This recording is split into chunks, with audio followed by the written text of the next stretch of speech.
Job seekers, welcome to my channel. आज हम पढ़ेंगे इन्वायरमेंट के PYQs। हम जिस बुक से कवर करेंगे वो है डॉक्टर मृणाल पटेल की बुक। ये बुक काफ़ी अच्छी है। इसमें टॉपिक वाइज आपको PYQ मिल जाएंगे और इसमें बहुत अच्छे से एक्सप्लेनेशन दिया हुआ है, तो आप बहुत अच्छे से अपने PYQ तैयार कर सकते हैं इस बुक से। हमारा पहला क्वेश्चन है, निम्नलिखित कार्यक्रमों पर विचार करें। नंबर 1, वनों की कटाई और विकास, मौजूदा जंगलों में वनों की कटाई और पुनर्प्राप्ति, लकड़ी के विकल्प को प्रोत्साहित करना और अन्य प्रकार के ईंधन की आपूर्ति करना, कीटों और कीड़ों द्वारा होने वाले क्षरण से वन क्षेत्र के नुकसान को प्रतिबंधित करने के लिए कीटनाशकों और कीटनाशकों के व्यापक उपयोग को बढ़ावा देना 1998 की राष्ट्रीय वन नीति में शामिल है। तो इसका आंसर है ऑप्शन डी, कीटनाशकों के उपयोग को बढ़ावा देना। ये राष्ट्रीय वन नीति 1998 में नहीं शामिल है। जैविक समुदाय, क्वेश्चन 2, जैविक समुदायों के अंतर्गत कुछ जातियां बड़ी संख्या में अन्य जातियों की समुदाय में बने रहने की क्षमता को निर्धारित करने में महत्वपूर्ण होती हैं। ऐसी जातियों को क्या कहते हैं? तो इनको कहते हैं मूलाधार जातियाँ। क्वेश्चन 3, भारत के निम्न प्राणियों पर विचार कीजिए। नंबर 1 मगरमच्छ, नंबर 2 हाथी। इनमें से कौन सी संकटापन्न जाति या फिर जातियां हैं? तो मगरमच्छ भारत में संकटापन्न जातियों में आता है। निम्नलिखित कथनों पर विचार करें। क्योटो उपसंधि वर्ष 2005 में लागू हुई थी। 2, क्योटो उपसंधि मुख्यतः ओजोन परत की क्षीणता से संबंधित है। 3 ऑप्शन, मीथेन कार्बन डाइऑक्साइड की तुलना में ग्रीन हाउस गैस के रूप में अधिक हानिकारक है। उपरोक्त कथनों में से हमें बताना है कौन सा सही है। तो क्योटो प्रोटोकॉल ओजोन परत की क्षीणता से संबंधित नहीं है, इसलिए पहला और तीसरा ऑप्शन सही होगा। क्वेश्चन नंबर 5, निम्नलिखित कथनों पर विचार कीजिए। कार्बन क्रेडिट्स के बारे में स्वच्छ विकास युक्ति CDM क्योटो नवाचार युक्तियों में से एक है। 2, CDM के अंतर्गत कार्यान्वित होने वाली परियोजनाएं केवल संलग्न फर्स्ट देशों से संबंधित है। उपर्युक्त कथनों में से कौन सा सही है ये पूछ रहा है, तो ये दोनों ही ऑप्शन सही हैं। क्वेश्चन नंबर 6, कार्बन क्रेडिट की संकल्पना निम्नलिखित में से किससे उद्भूत हुई है? पृथ्वी शिखर वार्ता रियो द जेनेरियो से, क्योटो प्रोटोकॉल से, मॉन्ट्रियल प्रोटोकॉल से या फिर G8 शिखर वार्ता से? तो इसका सही आंसर है क्योटो प्रोटोकॉल से। क्वेश्चन नंबर 7, बड़े पैमाने पर चावल की खेती के कारण कुछ क्षेत्र संभवतया वैश्विक तापन में योगदान दे रहे हैं। इसके लिए कौन से कारणों को उत्तरदायी ठहराया जा सकता है? तो इसका आंसर है चावल की खेती से संबंध अवायवीय परिस्थितियां मीथेन के उत्सर्जन का कारक है। और 2, जब नाइट्रोजन आधारित उर्वरक प्रयुक्त किए जाते हैं तब क्रस्ट मृदा से नाइट्रस ऑक्साइड का उत्सर्जन होता है। क्वेश्चन नंबर 8 है, निम्नलिखित कथनों पर विचार कीजिए। जैसे कि हम जानते हैं UPSC में स्टेटमेंट वाले क्वेश्चंस बहुत आते हैं, तो आपको स्टेटमेंट बहुत अच्छे से पढ़ना चाहिए। तो 8th क्वेश्चन है कि कथनों पर विचार कीजिए। नंबर 1 है, जैव विविधता हॉटस्पॉट केवल उष्णकटिबंधीय प्रदेशों में स्थित है। 2 है, भारत में 4 जैव विविधता हॉटस्पॉट अर्थात पूर्वी हिमालय, पश्चिमी घाट तथा अंडमान निकोबार द्वीप समूह है। तो इसमें हमें बताना है कौन सा सही है। जहाँ केवल वाला स्टेटमेंट होगा वहाँ आपको बहुत ध्यान से पढ़ना है, क्योंकि यहाँ वो ट्रैप फंसाता है। तो इसका ऑप्शन 2 सही। क्वेश्चन नंबर 9, किसी एक आहार फसल पर क्लोरीनीकृत हाइड्रोकार्बन पीड़कनाशी का छिड़काव किया जाता है। आहार श्रृंखला का क्रम है आहार, फसल, मूषक, सर्पबाज। इस आहार श्रृंखला में पीड़कनाशक की अधिकतम सांद्रता निम्नलिखित किसमें संचित होती है? आपको फूड चेन अच्छे से पढ़ना पड़ेगा इन सब क्वेश्चंस को सॉल्व करने के लिए। तो इसका सही आंसर है 5। क्वेश्चन नंबर 10, अपने वार्षिक सर्वेक्षण के परिणाम के रूप में नेशनल जियोग्राफिक सोसाइटी एवं अंतर्राष्ट्रीय मतदान कंपनी ग्लोब स्कैन ने ग्रीन डेक्स 2009 स्कोर के तहत भारत को शीर्ष स्थान दिया।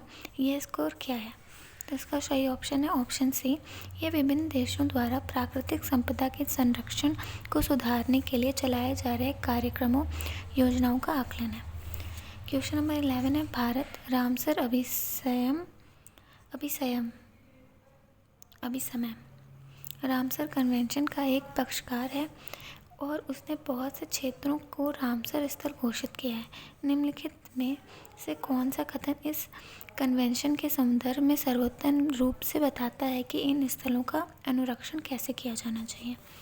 तो इसका ऑप्शन सी सही है। प्रत्येक स्थल के लिए विशेष मानदंड और विशेष अवधि सुनिश्चित करते हुए उन विशेष अवधियों तक बगैर किसी शोषण के उन सभी स्थलों का पारिस्थितिकी तंत्र उपागम से संरक्षण किया जाए तथा इसके बाद भावी पीढ़ियों द्वारा उनके धारणीय उपयोग के लिए अनुमति दी जाए। क्वेश्चन 12, वर्तमान में और आसन भविष्य में वैश्विक तापन के प्रशमन में भारत की संभावित रूप से क्या सीमा है? तो इसका ऑप्शन ए सही है। उचित वैकल्पिक प्रौद्योगिकियां पर्याप्त रूप से उपलब्ध नहीं है और भारत अनुसंधान और विकास में विशाल धनराशि का निवेश नहीं कर सकता। भारत की पॉपुलेशन और रिसोर्सेज भी बहुत लिमिटेड है। क्वेश्चन नंबर 13, परिवेशीय वातावरण में पाए जाने वाली निम्नलिखित पर विचार कीजिए। नंबर 1 है कालिक, 2 है सल्फर हेक्साफ्लूराइड और 3 है जलवाष्प। उपर्युक्त में से कौन से वातावरण तापन में योगदान करता है? तो इसका ऑप्शन डी सही सभी हैं। 14, United Nations framework convention on climate change UNFCCC एक अंतर्राष्ट्रीय संधि है जिसका गठन रियो द जेनेरियो में 1992 में संयुक्त राष्ट्र संघ के पर्यावरण और विकास सम्मेलन UN conference on environment and development में किया गया था। क्वेश्चन नंबर 15 है कार्बन क्रेडिट के संबंध में निम्नलिखित में से कौन सा कथन सही नहीं है? तो इसका सही आंसर है कार्बन क्रेडिट का क्रय विक्रय संयुक्त राष्ट्र पर्यावरण कार्यक्रम के द्वारा समय समय पर नियत मूल्यों के आधार पर किया जाता है। ये ऑप्शन सही नहीं है। हमें स्टेटमेंट में वो क्या पूछ रहा है, सही है कि सही नहीं है, ये भी बहुत ध्यान से पढ़ना चाहिए। क्वेश्चन नंबर 16, निम्नलिखित राज्यों में से किस राज्य में ऐसी सर्वोपयुक्त जलवायु विषयक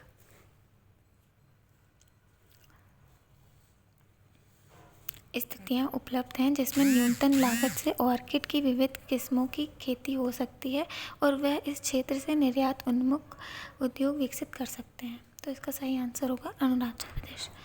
इस बुक में सबसे अच्छी बात यह है कि इसमें ईयर मेंशन है, तो आपको पता चलेगा कि ओके उस टाइम पे क्या चल रहा था। करंट से लिंकेज होगा तो आपको और अच्छे से समझ में आएगा।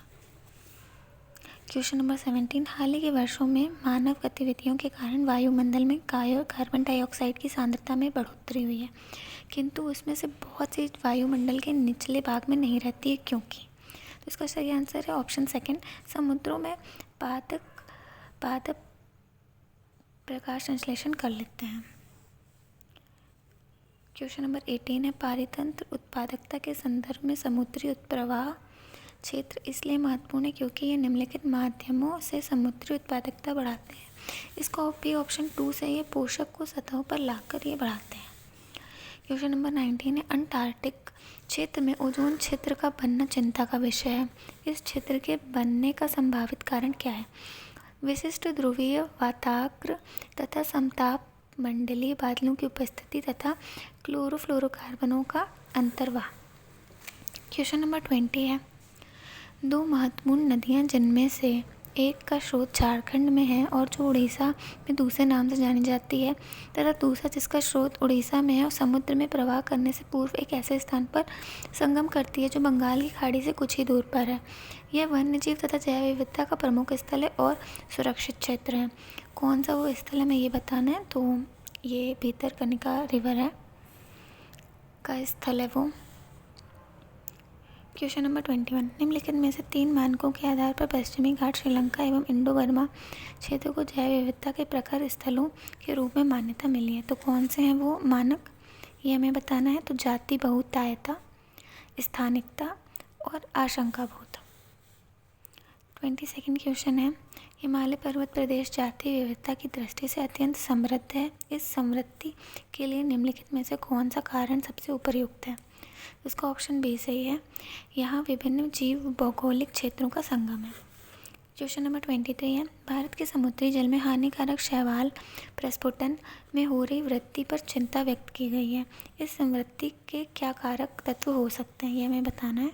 तो इससे कारक हो सकते हैं ज्वारनदमुख से पोषक तत्वों का प्रसाव, मानसून में भूमि से जलवाह, समुद्रों का उत्प्रवाह। क्वेश्चन नंबर 24 है कि इनमें विचार करना है कि कौन सी क्रियाएं पृथ्वी के कार्बन चक्र में कार्बन डाइऑक्साइड जोड़ती हैं। तो इसका ऑप्शन सही है 2, 3 और 4, श्वसन, जैव पदार्थों का अपचय और ज्वालामुखी क्रियाएं। नेक्स्ट क्वेश्चन है, बलुई और लवणीय क्षेत्र एक भारतीय पशु जाति का प्राकृतिक आवास है। उस क्षेत्र में उस पशु के कोई परभक्षी नहीं है, किंतु आवास ध्वंस होने के कारण उसका अस्तित्व खतरे में है। यह पशु निम्नलिखित में से कौन सा हो सकता है। तो हमें ऑप्शन पढ़ना पड़ेगा और देन इसका आंसर है भारतीय वन्य गधा। नेक्स्ट क्वेश्चन है, जीव विविधता निम्नलिखित माध्यमों द्वारा मानव अस्तित्व का आधार बनी हुई है। तो इसमें हमें सही उत्तर बताना है कौन कौन से वो आधार हैं। मृदा निर्माण, मृदा अपरदन की रोकथाम, अपशिष्ट का पुनर्चक्रण और सस्य परागण। नेक्स्ट क्वेश्चन है, कौन सी स्थल वनस्पति संरक्षण हेतु स्वस्थ स्थान पद्धति नहीं है। ठीक, तो वानस्पतिक उद्यान नहीं है। तो इस तरह से आज हमने कुछ क्वेश्चंस कंप्लीट किए हैं। आगे मैं आपके लिए एनवायरनमेंट से जुड़े करंट अफेयर्स का भी वीडियो लेके आऊँगी। तो आप प्लीज़ मेरे चैनल को सब्सक्राइब करिए, वीडियो को लाइक करिए और अपनी तैयारी कंटिन्यू करिए।